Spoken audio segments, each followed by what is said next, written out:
আজকের গল্প বইয়ের কথায়। একবার এক রাজা তার রাজ্যে ঢোল পিটিয়ে দিলেন।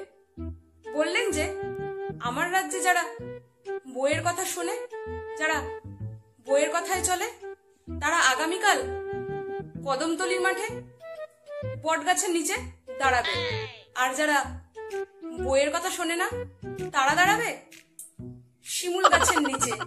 পরের দিন দেখা গেল বট গাছের নিচে প্রচন্ড ভিড়, লোকে লোকারণ্য, আর ওদিকে শিমুল গাছের নিচে একজন মাত্র লোক দাঁড়িয়ে আছে।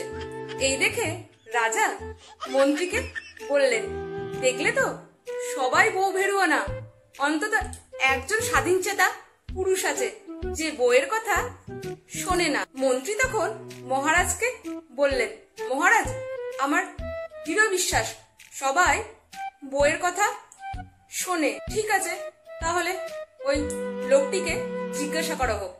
তখন রাজা শিমুল গাছের নিচে যেই লোকটি দাঁড়িয়ে ছিল তাকে ডাকলেন।